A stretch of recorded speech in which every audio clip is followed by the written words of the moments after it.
So you want to make mead, but you don't have any equipment, but you want to get started this weekend? I got you. All right, so you're going to need a glass jug. Obviously, this is from wine. I got a family member that drinks these and just gives me the bottles when they're done. But you can find these, or just go buy a bottle, drink the wine, and then you're ready to go.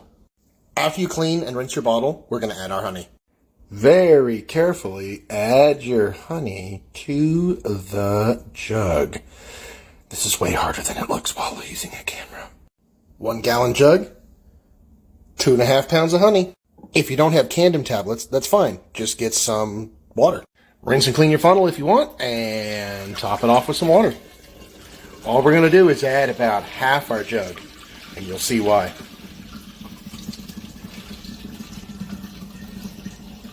Boom. Here's why I like these wine jugs. Screw the cap on. Shaky, shaky, shaky. We've got honey water. Don't have a blender, don't have Candem tablets, don't have a puree. That's okay. We're just going to buy a bag of frozen blueberries. 1 pound of blueberries, 1 gallon of honey water.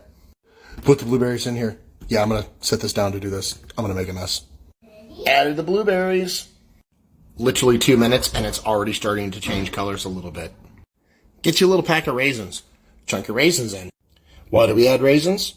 Well, that's a good question. We add the raisins because they provide just a little bit of nutrients, because in this batch there's a lot of honey.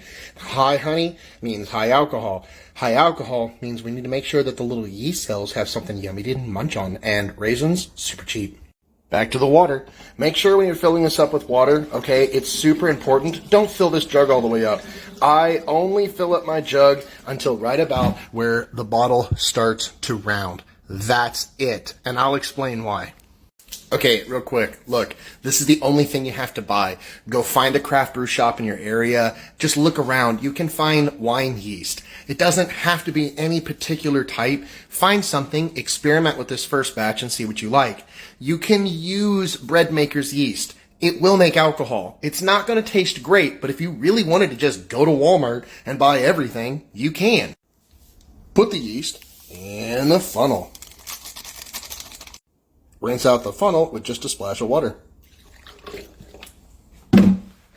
Let the yeast sit in there. It's going to be so happy. I know what you're thinking. I don't own any of these. That's okay. You're not going to need them. I literally bought this at a hardware store. It's a rubber stopper that has a hole in it. I also found some that didn't have a hole in it, and those work just as well because you can just drill a hole.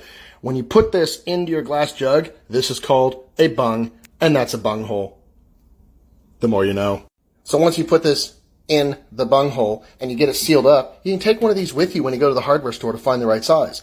Now I know what you're thinking. How am I going to keep this sealed?